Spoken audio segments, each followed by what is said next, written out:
Hi students, this is Mr. Yao. Today we are going to talk about a second form of transformation, which is called dilation. First, let's have a look at the definition for dilation. It is a transformation that changes the size of a figure. If you remember last time when we talked about translation, the size and the shape did not change. But for this one, dilation, the size actually will change. Dilation is like zooming in or out on your phone. Thus, dilation is not a rigid transformation because it doesn't create congruent shapes. It's not congruent. The shapes that you create are actually going to be similar. In this case, the size, the perimeter, and the area are not going to be preserved. They're all going to be changed because the size changed. And since the size changed, we have a new vocab called scale factor. It is actually a word that is used pretty widely in architecture. The scale factor describes the size change from the original figure, which is the preimage, to the image. So that's something to be clear about. It has a direction. It has to start from the original figure and go into the new image. If the scale factor is greater than 1, the figure grows, and we call that an enlargement. If the scale factor is between 0 and 1, of course, the scale factor can't be a negative. What does it mean by like change your shape by -2? That doesn't quite make sense. That's why it has to be greater than 0. So it's either greater than 1 or between 0 and 1. In this case, between 0 and 1, the figure shrinks and is called a reduction. Dilations are centered around a point. And for our lesson purpose, that point in this whole unit is going to be the origin. Now, if we want to describe a dilation, of course, we need to use the word dilation, but we also have two important things. One is the scale factor, the other is the point it is dilating around. So, for example, dilation of 1.5 around the origin. Even though we're saying for this whole unit, we're going to use the origin as the point, we're still going to need to say around the origin because that's part of the information about dilation. Now, to graph an image using a dilation, first, we can write each vertex as an ordered pair, and that just means you're writing the one that's given to you. Then you are going to be provided with a scale factor. You are going to multiply each coordinate of the vertices by the scale factor so that you have some new ordered pairs. And these new ordered pairs would be the new coordinates for your new shape. And lastly, plot and label the image points, because those new coordinates that you've got are going to be the points for the image. You just need to draw them, connect them with the right shape, and then label them with the capital letter and the prime little symbol. Now let's have a look at some examples. Example 1, dilation of 2 around the origin. So first, let's write the coordinates for u, v, and w. For u, that is -1, -1. V is 0, 2. W is 2, 2. And step 2 is we are going to multiply all the coordinates by the scale factor. The scale factor is a 2. So now I have u prime being -2, -2. I just multiply the -1 by a 2. Multiply the -1 by a 2. Next, the v prime, multiply the 0 by a 2 is still a 0. Multiply the 2 by a 2 is a 4. For w, 2, 2, multiply both by 2 is going to give you 4, 4. Now I just need to draw these points and label them. U prime is -2, -2 right here. That's my u prime. V prime is 0, 4 right here. V prime.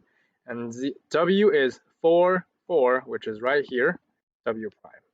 Now I just need to connect u prime to v prime, v prime to w prime, and u prime to w prime. As you may notice, the lines are either coinciding or they are parallel. That's kind of how it's going to work out for dilation. Now let's look at example 2. Example 2, dilation of 0.5 around the origin. Things doesn't change, we still need to write the original coordinates first. My f is going to be -1, -2. My d is going to be 2, -1. And my e is going to be 1, 3. It's a dilation of 0.5. That means that's my coordinate, that's my scale factor. So So f prime, d prime, e prime, I just need to multiply every single thing by a 0.5. That's going to give me negative 0.5, negative 1, 1, and negative 0.5, and 0.5, and 1.5 for e prime. Now let's put these points down. F prime is negative 0.5, negative 1, which is around here. That's my f prime. D prime is 1, negative 0.5, which is around here, E prime. Lastly, E prime is 0.5, 1.5. So it's around here, E prime. Now I just need to connect F prime to D prime to E prime, and E prime to F prime. And in this case, we have one side that's coinciding again. But you can see the other two sides are still parallel with the rational shape. That is example 2. Next, example 3. Dilation of 1.5. Still the same idea. Let's write the original coordinates. K is negative 1, 2. L is negative 2, 1. M is negative 1, negative 1. And J is 3, 1. Now to find my new coordinates, I just need to multiply everything by a 1.5. So K prime is going to be negative 1.5, 3. And L prime is going to be a negative 3, 1.5. My M is going to be negative 1.5, negative 1.5. My L prime is going to be 4.5, 1.5. Now let's put the points down. K prime, negative 1.5, 3 is going to be around here, K prime. L prime is negative 3, 1.5, which is around here. That's my L prime. And then I have M prime is actually negative 1.5, negative 1.5, which is around here. Lastly, L prime is 4.5, 1.5. So that's my, the last point is actually not L prime, it's actually J prime. Okay, wrong. Now let's connect K prime to L prime to M prime to J prime, and J prime to K prime. That's roughly our shape. Still a bit off. Yeah, around there. Okay, that's our new shape. That's dilation number 3. Next, let's talk about the dilation coordinator rule. It is very similar to the translation rule. We still start with the same thing, x comma y arrow, but this time we're not adding or subtracting things anymore because the size changed. That gives us scale factor. The scale factor is going to be something that we actually multiply. So k is the scale factor, is being multiplied with the x and multiplied with y, just like what we did in the first 3 examples. We're multiplying the scale factor with the coordinates. Remember, if that k is greater than 1, it's enlargement, and if that k is between 0 and 1, it is reduction. Now let's have a look at a few examples. For this one, the scale factor right here is 1/4. So that means every single point, every single coordinate is going to be multiplied by a 1/4. So let's have a look. My s currently is negative 1, 1. My v is currently 1, negative 1. My u is currently 1, 1. And my t is currently 0, 2. I need to multiply everything by a 1/4. And you can use that decimal, that's totally fine. So s prime is going to be negative 0.25, 0.25.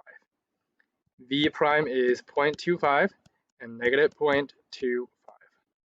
U prime is 0.25, 0.25. And T prime is 0 and 0.5. Now let's draw these points. It doesn't have to be super precise because these are not easy numbers to draw. Negative 0.25, negative 0.25, I mean 0.25 is going to be around here. Well, actually even lower than that. It's around here. S prime, V prime is going to be around here. That's my V prime. U prime is going to be around here. This is a very small shape, U prime. And lastly, T prime is going to be around here. So that's my T prime.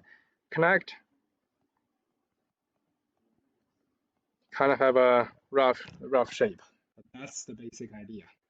That's example 4. Example 5, same idea. We are going to Write down the coordinates first. F, H, G. F is -1, -1. H is 2, -2. G is 2, 1. That means I'm going to multiply everything by a 2. So F prime becomes -2, -2.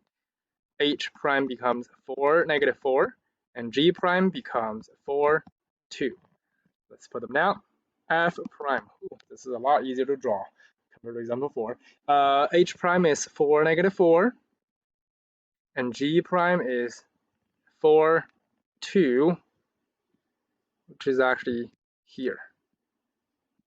G prime. Okay, now let's connect. Super close to the line, and then this one, and then this one. There's my new shape after the dilation. Next, example 6. FDE. My F is -2, -1. My D is 2, -2, and my E is 2, 2. I'm multiplying everything by a 3/2. My F prime is going to be -3, -3/2, or you can change it into a decimal, -1.5. D prime is going to be a 3 and a -3. Lastly, E prime is going to be 3, 3. Let's put them down. -3, -1.5 is right here, F prime. E prime is 3, -3. And E prime is 3, 3. Let's connect them. It's kind of looking like they're super close, these two lines. Then F prime to D prime, and D prime and E prime is actually a vertical line. There we go. So that's the example 6. Now something else that you may notice is if you connect all the pairs of points, for example, connecting the F prime and F, connecting the G prime and G, and connecting the H prime and H, they will all actually meet at the point, the center point, which in this case is the origin. And if you look at this whole thing, that's kind of how projective is how projective works. So that's dilation. Moving on, now we're going to write a description and a rule for dilation. You will still write the ordered pair of the pre-image and the image. Then you are going to, in this case, divide the coordinate of the image by the coordinate of the pre-image to find the scale factor k. So there's a very specific direction. You've got to use the image divided by the pre-image. And lastly, this should be number 3. Describe the dilation in the form dilation of whatever the scale factor is about the origin or around the origin. You can use either word. Okay, so that's the steps. Let's now do some practice. Example 7.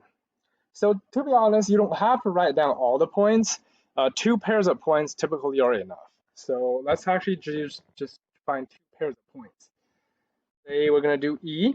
E is -1, -2. E prime is -2, -4. My F is -1, 2. My F prime is -2, 4. And if you check, remember it's using the image divided by the pre-image. So in this case, it's 4/2, or -2 over -1, or in this case, is going to be -4 over -2, and -2 over -1. That will give you a 2, that's a 2, that's a 2, and that's a 2. That means my scale factor k is going to be 2 in this case. Description, dilation of 2 around or about the origin. As for the rule, x, y, arrow, and the scale factor is a 2, we're just going to multiply the 2 with the x and the y. So 2x, 2y. That's rule for number 7.